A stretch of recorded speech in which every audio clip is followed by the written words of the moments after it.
everyone and welcome! Today I got a very special story for you, and thus I will present it in a unique way.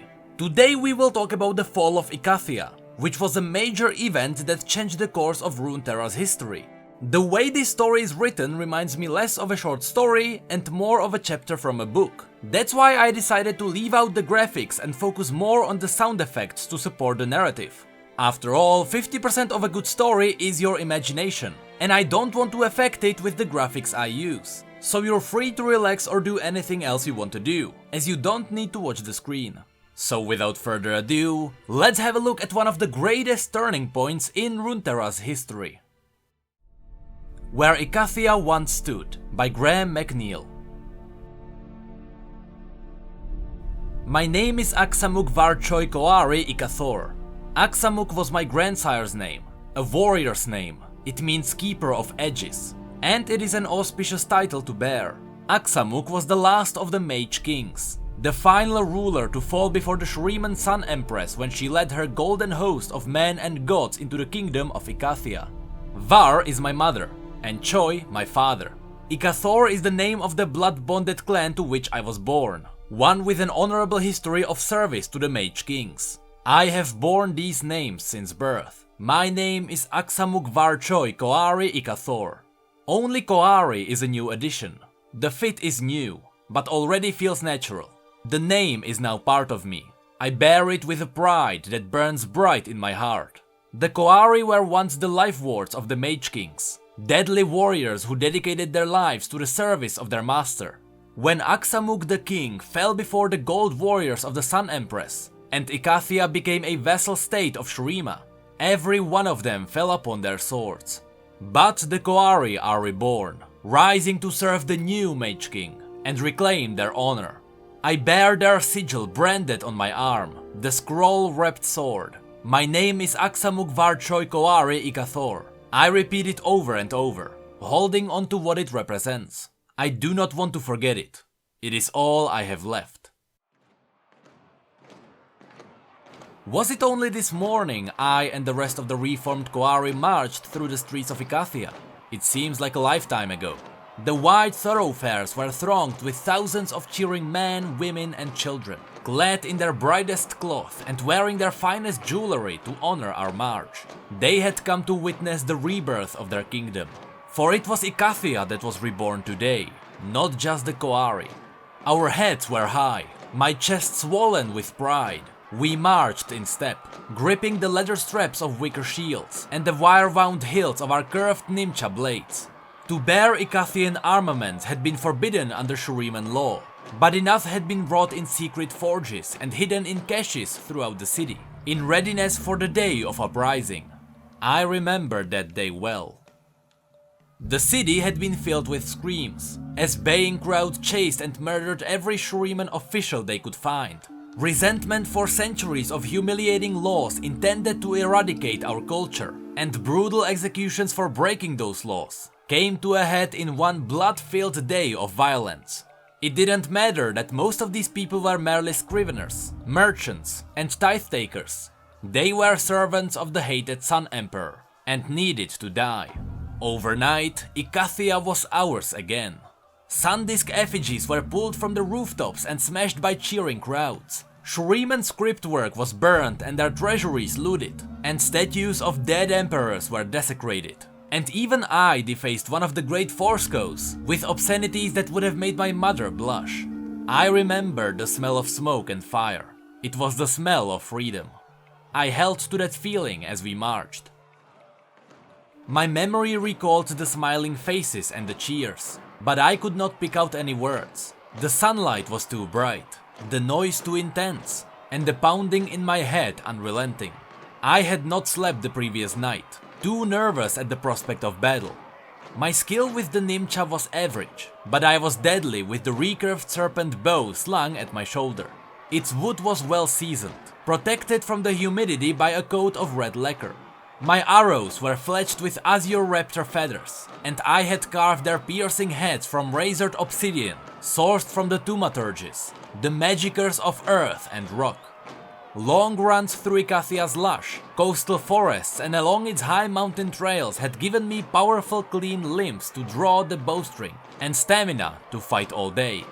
A young girl, her hair braided with silver wire, and with the deepest green eyes I had ever seen, placed a garland of flowers over my head. The scent of the blossoms was intoxicating, but I forgot it all as she pulled me close to kiss my lips. She wore a necklace, an opal set in swirling loop of gold, and I smiled as I recognized my father's craft. I tried to hold on to her, but our march carried me away. Instead, I fixed her face in my mind. I cannot remember it now, only her eyes. Deep green like the forests of my youth. Soon, even that will be gone. Say, Axa, said CZECH Scully Rings Koari Icathun, popping a freshly shelled egg into his mouth. She'll be waiting for you when this day is done. Aye, said Colgrim Evil Essa Koari Icathun, jabbing his elbow into my side. Him and 20 other strapping young lads. I blushed at Colgrim's words, and he laughed. Craft her a fine necklace from Shuriman gold, he continued. Then she'll be yours forever, or at least until morning. I should have said something to berate Colgrim for slighting this girl's honor, but I was young and eager to prove myself to these veteran warriors. CZECH was the beating heart of the Koari, a shaven-headed giant with skin pocked by the ravages of a childhood illness, and a forked beard stiff to points with wax and white chalk. Colgrim was his right hand, a brute with cold eyes and betrothal tattoo, though I had never heard him talk of his wife. These men had grown up together and had learned the secret ways of the warrior since they were old enough to hold a blade. But I was new to this. My father had trained me as a lapidary, an artisan of gemstones and maker of jewelry, a meticulous and fastidious man. Such coarse language was anathema to him, and unfamiliar to me. I relished it, of course, eager to fit it in these leather-tough men. Go easy on the lad, Colgrim, said CZECH, slapping my back with one of his massive hands. Meant as a brotherly pet, it rattled my teeth in my skull, but I welcomed it all the same. He'll be a hero by nightfall. He shifted the long axe-headed polearm slung to his shoulder. The weapon was immense, its ebony haft carved with the names of his forebearers, and the blade a slab of razor-edged bronze. Few of our groups could even lift it, but CZECH was a master of weapons. I turned to catch a last glimpse of my green-eyed girl, but I could not see her amid the tightly packed ranks of soldiers and the waving arms of the crowds. Time to focus, Axa, said CZECH. The scryers say the Shurimans are less than a half a day's march from Icathia. Are the gold warriors with them? I asked. So they say, lad, so they say. Is it wrong that I can't wait to see them? CZECH shook his head. No, for they are mighty, but as soon as you do, you'll wish you hadn't. I did not understand CZECH's meaning and said, why? He gave me a sidelong glance. Because they are monsters. Have you seen one? I was filled with youthful enthusiasm, but I still remember the look that passed between CZECH and Colgrim. I have, Axa, said CZECH. We fought one at CZECH. We had to topple half a mountain to put the big bastard down, Colgrim added. And even then, only CZECH had a weapon big enough to take its head off. I remembered the tale with a thrill of excitement. That was you? CZECH nodded, but said nothing, and I knew to ask no more. The corpse had been paraded around the newly liberated city for all to see, proof that the Shuriman's god warriors could still die. My father had not wanted me to see it, fearing it would inflame the desire to rebel that had smoldered in every Icathian heart for centuries. The memory of exactly what it looked like is gone now, but I remember it was enormous beyond belief, inhuman and terrible. I would see the god warriors later that day, and then I understood CZECH's meaning.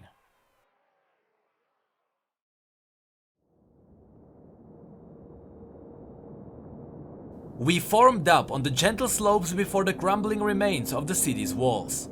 Since the coming of the Sun Empress, over 1,000 years ago, we had been forbidden to reclaim the stone or rebuild the wall, forced to leave the rubble as a reminder of our ancient defeat. But now, an army of stonewrights, laborers and thaumaturges were hefting giant blocks of freshly hewn granite into place with windlass mechanism that crackled with magic. I felt pride at the sight of the rising walls. Icathia was being reborn in glory right before my eyes. More immediately impressive was the army taking position athwart the hard-packed earthen road leading into the city. 10,000 men and women, clad in armor of boiled leather and armed with axes, picks and spears. The forges had worked day and night to produce swords, shields and arrowheads in the days following the uprising. But there was only so much that could be produced before the Sun Emperor turned his gaze upon the rebellious satrapy and marched east. I had seen pictures of ancient Icathian armies in the forbidden texts. Brave warriors arrayed in serried ranks of gold and silver, and thought we were a shadow of such forces. We were no less proud. 2,000 Talon riders were deployed on either flank, their scaled feathered mounts snorting and stamping clawed hoofs with impatience. 1,000 archers knelt in 2 long lines 50 feet ahead of us, blue-fledged shafts planted in the soft loam before them. 3 blocks of deep-ranked infantry formed the bulk of our line, a bulwark of courage to repel our ancient oppressors. All down our line, crackling energies from the earthcraft of our mages made the air blurry. The Shuremans would surely bring mages, but we could counter their power with magic of our own. I have never seen so many warriors, I said. Colgrim shrugged. None of us have. Not in our lifetimes. Don't get too impressed, said CZECH. The Sun Emperor has 5 armies, and even the least of them would outnumber us 3 to 1. I tried to imagine such a force, and failed. How do we defeat such a host? I asked. CZECH did not answer me, but led the Koari to our place in the line before the stepped structure of granite blocks. Shureman corpses were impaled upon wooden stakes driven into the earth at its base, and flocks of carrion birds circled overhead. A silken pavilion of crimson and indigo had raised at its summit, and I could not see what lay within. Robed priests surrounded it, each one waving intricate patterns in the air with their star medal staves. I did not know what they were doing, but I heard an insistent buzzing sound, like a hive of insects trying to push their way into my skull. The pavilion's outline rippled like a desert mirage, and I had to look away as my eyes began to water. My teeth felt loose in their gums, and my mouth filled with the taste of soured milk. I gagged and wiped the back of my hand across my lips, surprised and not a little alarmed to see a smear of blood there. What is that? I asked. What's in there? CZECH shrugged. A new weapon, I heard. Something the thaumaturges found deep underground, after the earthquake at Sabra. What kind of weapon? Does it matter? Said Colgrim. They say it's going to wipe the gold armored dung-eaters from the world, even those thrice-damned gold warriors. The sun was close to its zenith by now, but a shiver worked its way down my spine. My mouth was suddenly dry. I could feel tingling in my fingertips. Was it fear? Perhaps. Or maybe, just maybe, it was a premonition of what was to come. An hour later, the Shureman army arrived. I had never seen such a host, nor ever imagined so many men could be gathered together in one place. Columns of dust created clouds that rose like a gathering storm set to sweep the mortal realm away. And then, through the dust, I saw the bronze spears of the Shureman warriors, filling my sight in all directions. They marched forward, a vast line of fighting men with golden banners and sun-disk totems glimmering in the noonday sun. From the slopes above, we watched wave after wave come into sight, tens of thousands of men who had never known defeat, and whose ancestors had conquered the known world. Riders on golden mounts rode the flanks, and hundreds of floating chariots roved ahead of the army. Heavy wagons the size of river barracks bore strange war machines that resembled navigational astrolabes, spinning globes orbited by flaming spheres and crackling lightning. Robed priests came with them, each with a flame-topped staff and an entourage of blinded slaves. At the heart of the army were the god warriors. Much else faded from my mind. The blood, the horror and the fear. But the sight of the gold warriors will follow me into whatever lies beyond this moment. I saw 9 of them, towering over the men they led. Their features and bodies were an awful blend of human and animal, and things that had never walked this world, and never should. Armored in bronze and jade, they were titans, inhuman monsters that defied belief. Their leader, with skin as pale and smooth as ivory, turned her monstrous head towards us. Enclosed in a golden helm carved to resemble a roaring lion, her face was mercifully hidden, but I could feel her power as she swept her scornful gaze across our line. A palpable wave of terror followed in its wake. Our army shrank from the scale of the enemy force, on the brink of fleeing before even a single blow was struck. Steadying shouts arose from our brave leaders, and an immediate rout was halted. But even I could hear the fear in their voices. I too felt an almost uncontrollable urge to void my bladder, but clamped down on the feeling. I was Koari. I wouldn't piss myself in my first battle. Even so, my hands were clammy, and I felt a sickening knot forming in my gut. I wanted to run. I needed to run. We could not possibly stand against such a force. "Big bastards, aren't they?" said Colgrim. A nervous laughter rippled throughout our ranks. My fear lessened. "They may look like gods," said CZECH, his voice carrying far and wide. "but they are mortal. They can bleed, and they can die." I took strength from his words, but I wonder now if he knew just how wrong he was. "We are Icathians," he roared.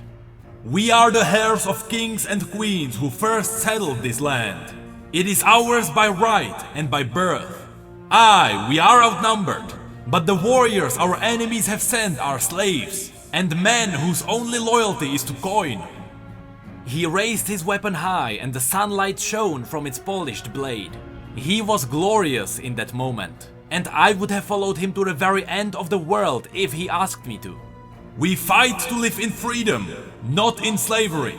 This is our home, and it is a land of proud people, of free people. There is nothing stronger than that, and we will prevail." A cheer began in the Koari ranks, and was swiftly carried to the other regiment in our army. Icathia! Icathia! It echoed from the rising walls of our city, and was carried to the Shuriman host. The god warriors spoke swiftly to their attendants, who turned and ran to bear their orders to the wings of the army. Almost immediately, our enemy began to move uphill. They came slowly, their pace deliberate. On every third step, the warriors hammered the hafts of their spears on their shields. The noise was profoundly unraveling, a slow drumbeat that sapped the will of we who were soon to feel the tips of those blades. My mouth was dry, my heart hammered in my chest. I looked to CZECH for strength, to take courage from his indomitable presence. His jaw was set, his eyes hard. This was a soul who knew no fear. He rejected doubt and stood firm in the face of destiny. Sensing my gaze, he glanced down at me. "Egg?" he said. A pair of peeled eggs lay in the palm of his hand. I shook my head. I couldn't eat, not now. "I'll take an egg," said Colgrim, taking one and biting it in half. CZECH ate the other, and the pair of them chewed thoughtfully. The Shurimans drew ever closer. Good egg," noted Colgrim. "I add a dash of vinegar as I boil them," CZECH replied. "Makes them easier to peel." Clever. "Thanks."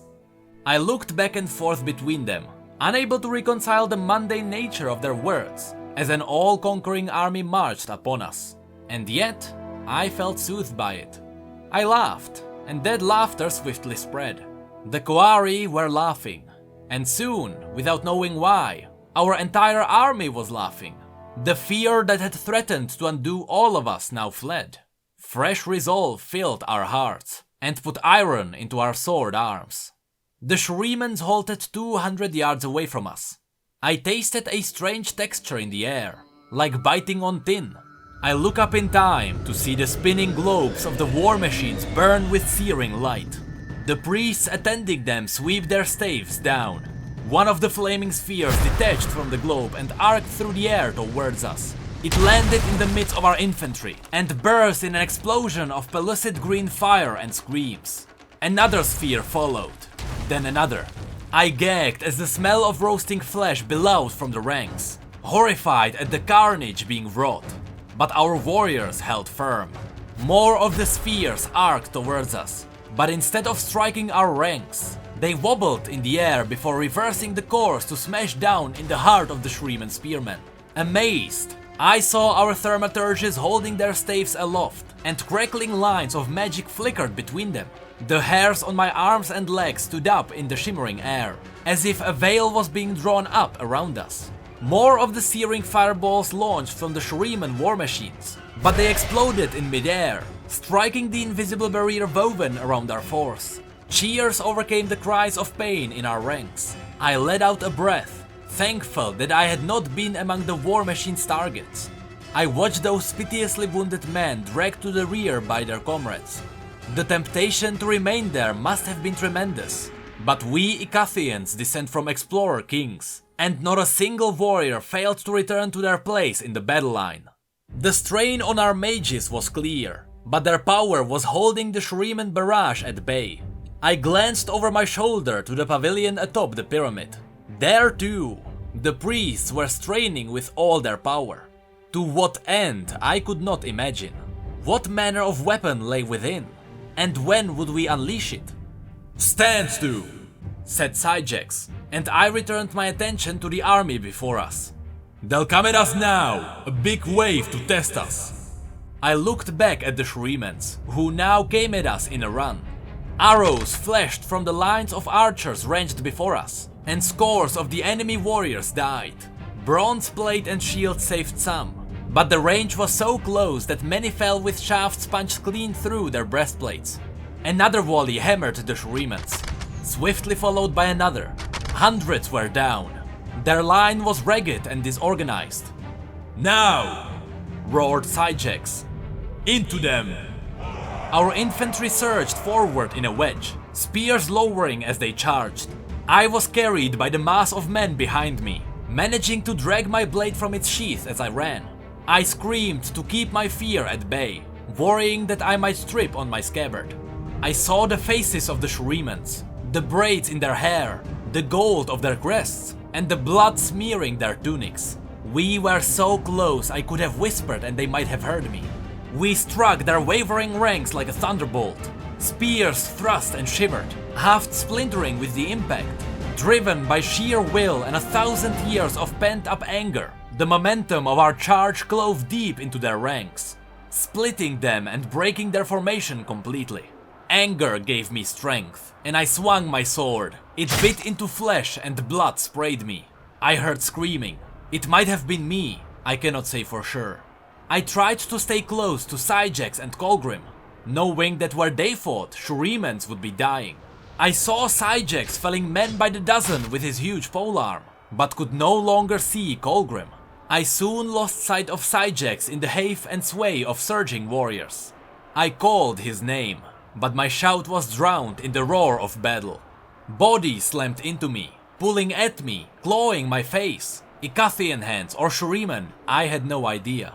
A spear stabbed towards my heart, but the tip slid from my breastplate to slice across my arm. I remember pain, but little else. I hammered my sword into a screaming Shriman's face.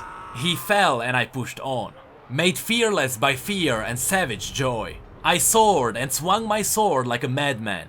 Skill was meaningless. I was a butcher hacking meat. I saw men die whose skill was much greater than mine. I kept moving, lost in the swirling tide of flesh and bone. Wherever I saw an exposed neck or back, I struck. I took grim pleasure in my killing. Whatever the outcome of this day, I could hold my head high in the company of warriors. More arrows flew overhead, and the cheers rising from our army were songs of freedom. And then the Shrimans broke. It began as a single slave warrior turning his back and running, but his panic spread like fire on the plain. and soon the whole formation was streaming back down the hill. In the days leading up to this moment, CZECH had told me that the most dangerous moment for any warrior is when a regiment breaks. Then the killing truly begins. We tore through the routed Shuremans, spears plunging into exposed backs, and axes splitting skulls. They were no longer fighting back, simply trampling one another to escape. The bloodshed was appalling, yet I reveled in it as hundreds of bodies were crushed into slaughter. I saw CZECH again then, standing firm, his polearm at his side. "Hold!" he yelled. "Hold!" I wanted to curse his timidity. Our blood was up, and the Shuremans were fleeing in panic.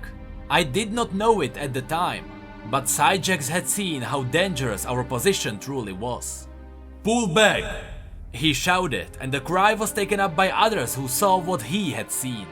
At first, it seemed like our army would not heed his words.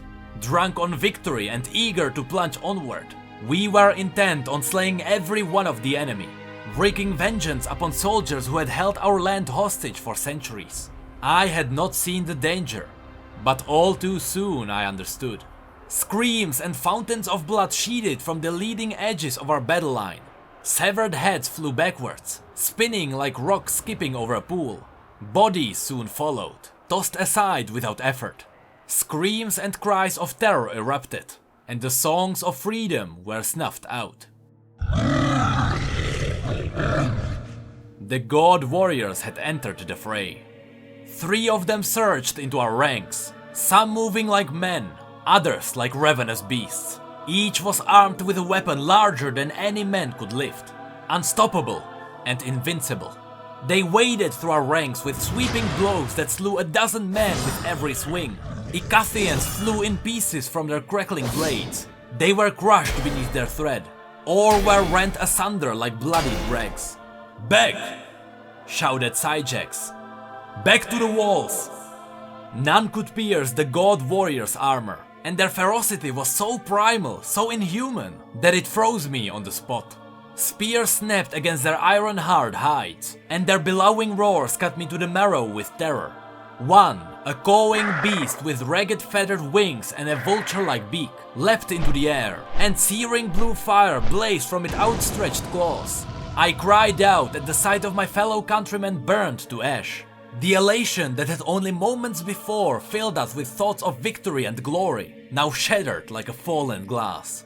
In its place, I felt a sick horror of torments yet to come. The retribution of an unimaginably cruel despot who knows no mercy. I felt a hand grab my shoulder, and lifted my bloodied blade. "Move, Aksa," said CZECH, forcing me back. "There's still fighting to be done." I was dragged along by the force of his grip, barely able to keep my feet. I wept as we streamed back to where we had first formed up. Our line was broken, and surely the day was lost. But the god warrior simply stood among the dead, not even bothering to pursue. "You said we had a weapon!" I cried. "Why aren't they doing anything?" "They are," said CZECH. "Look." What happened next defies my understanding. No mortal eye had ever seen such a thing. The pavilion exploded with forking traces of light. Arcing loops of purple energy rippled into the sky and lashed down like crashing waves. The force of the blast threw everyone to the ground. I covered my ears as a deafening screaming tore the air. I pressed myself to the battle-churned earth as the wail buried deep into my skull. I thought the world itself was shrieking in horror. I rolled onto my side, retching as stabbing nausea ripped through my belly. The sky, once bright and blue, was now the color of week-old bruise. Unnatural twilight held sway, and I saw flickering afterimages burn themselves onto the back of my mind. Slashing claws, gaping maws, all-seeing eyes. I sobbed in terror at the sight of such horrors. Alone of all the things being stripped from me, this I gladly surrender. A nightmarish light, sickly blue and ugly purple, smothered the world, pressing down from above and blooming from somewhere below. I pushed myself upright, turning in a slow circle as the world ended around me. The Shuremans were streaming back from the city, terrified by whatever force our priests had unleashed. My enemies were being destroyed. I knew I should be triumphal, but this was not a victory any sane person could revel in. This was extinction. An abyss that bled purple light tore open amid the Shuremans, and I saw their ivory-skinned general overcome by whipping cords of matter. She fought to free herself with wild sweeps of her blade, but the power we had unleashed was too much for her. The pulsing glowing light spread over her body like a hideous cocoon. Everywhere I looked, I saw the same slick coils rising from the earth, or from the very air itself, to seize the flesh of mortals. Men and women were swept up and enveloped. I saw one Shureman clawing his way over the earth, his body seeming to dissolve as the tendrils of foul energy overwhelmed him. I began to hope, to pray, that this doom was what had been planned all along. I saw shapes in the flickering light, too fast and too indistinct to make out clearly. Stretching, swelling limbs of strange star-like matter. Men were clawed from their feet and pulled apart. I heard the gurgling, hooting bellows of the things never meant to walk the surface of this world. As awful as this day had become, I wondered if this was the price of the great weapon our priests had unleashed. I hardened my heart to the suffering of the Shuremans and remembered the centuries of misery they had heaped upon us. Once again, I had lost sight of CZECH and Colgrim, but I no longer needed their presence to steady me. I had proved myself worthy of my grandsire's name, worthy of the brand on my arm. I was Koari. The sky groaned and buckled, sounding like a vast sailcloth tearing in a storm. I turned and ran back to the city, joining up with other soldiers.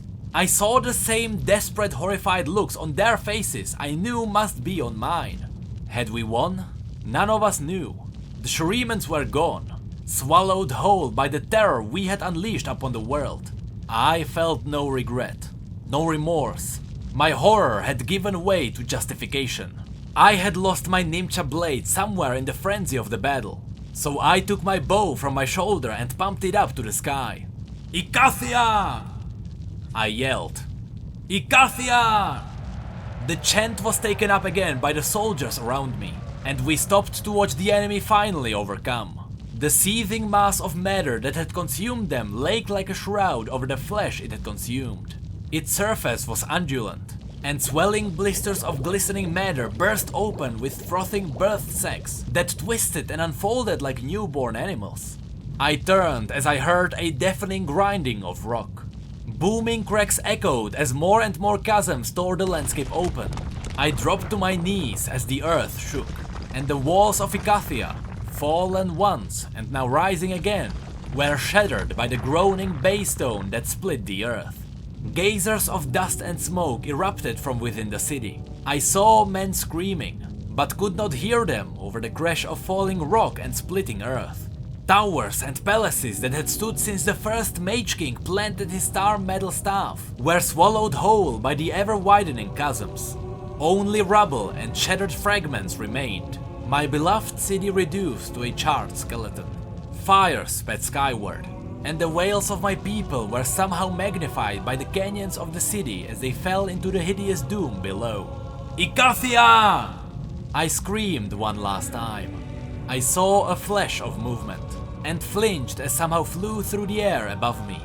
I recognized the vulture-headed god warrior from earlier in the battle. Its flight was erratic, its limbs already partially ruined and unmade by the strange matter splitting from the rents of the earth. It flew towards the pavilion with desperate beats of its ravaged wings, and I knew I had to stop it. I ran towards the towering creature, knocking an obsidian-tipped arrow to my bow. The thing stumbled as it landed. Its legs were twisted and its back was alive with devouring tendrils. Feathers and skin sludged from its head as it limped past the dead bodies of the priests, whose own flesh bubbled and roiled with internal motion. Fire built around the god warrior's hands, ready to burn the pavilion with the last of its power. CZECH had said the Sun Emperor had more armies, and we would need our weapon intact if we were to defeat them. I drew back the bowstring. An obsidian arrow aimed at the god warrior. I loosed, and the arrow sped through. punching through the dissolving matter of its skull. The god warrior fell, and the fire faded from its hands. It rolled onto its side, the flesh falling from its bones. I saw threads of sinew, pallid matter forming beneath. The god warrior sensed my presence and turned its vulturine head to me. One of its eyes was milky and distended by growths of strange fungus-like substance spreading across its skull. The other had my arrow protruding through it. Do you even know what you have done, foolish Icathian? The blind god warrior mangled, its voice a wet growl of dissolving vocal cords. I sought to think of some powerful words. All I could think of was the truth. We freed ourselves, I said. You have opened the door to a place that should never be opened. It hissed. You have doomed us all. Time for you to die, I said. The god warrior tried to laugh, but what came out was a gurgling death rattle. Die? No. What is to come will be far worse. It will be as if none of us ever existed. I left the arrow embedded in the god warrior's skull.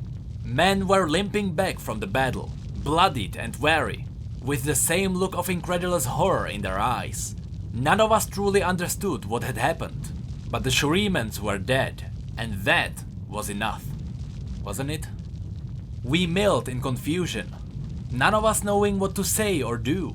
The landscape before the city was twisting with unnatural motion, the flesh of the Shuriman army utterly obscured by the pale coiling ropes of hideous matter.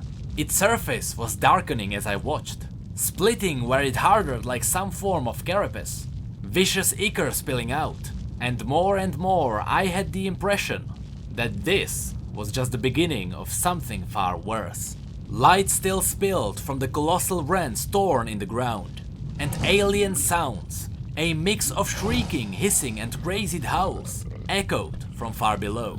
I could feel the tremors rising up from the bowels of the earth, like the slow grinding of bedrock that presaged an earthquake. "What's down there?" said a man I didn't know. His arm was all but encased in a translucent coal that was slowly creeping its way up the side of his neck. I wonder if he even knew. "Sounds like a nest, or a lair, or something." I did not know what hideous things lived down there, nor did I want to know. I heard a voice call my name. I looked up to see CZECH limping toward me. His face was a mask of blood, thanks to the jagged wound that ran down from above his right eye to his jawline. I hadn't thought CZECH could bleed at all. "You're hurt," I said. "It's far worse than it looks." "Is this the end?" I asked him. "For Icathia, I fear it is," he replied, moving away to grab the bridle of a cavalryman's mount. The beast was skittish, but CZECH held its reins and vaulted into the saddle. "I would have given everything to see the Shurimans defeated," I murmured. "I fear we just did," said CZECH. "But we won." "The Shurimans are dead, but I'm not sure that's the same thing," said CZECH. "Now find a mount, we have to go." "Go? What are you talking about?" "Icathia is doomed," he said. "You see that, don't you? Not just the city, but our land. Look around you. That will be our fate too." I knew he was right, but the idea of simply riding away? I didn't know if I could. "Icathia is my home," I said. "There's nothing left of Icathia, or at least there won't be soon." He extended his hand to take mine, and I shook it. "Axa," he said, casting a glance back at the creeping horror. "There is no hope here." I shook my head and said, "I was born here, and I will die here." "Then hold to who you are while you still can, lad," he said, and I felt the weight of his sadness and guilt. "It's all you have left." CZECH turned his mount and rode away. I never saw him again. My name is Aksamuk Varchoikoari Ikathor. I think Aksamuk was my grandsire's name. It has meaning, but I can no longer remember what. I wandered to the ruins where a great city once stood. All that is left is an impossibly wide crater, rubble, and a tear in the fabric of the world. I feel a terrible emptiness before me. Aksamuk was a king, I think. I do not remember where. Was it here? In this ruined sunken city? I do not know what Var or Choi mean. Icathor should have a meaning to me, but whatever it was is gone.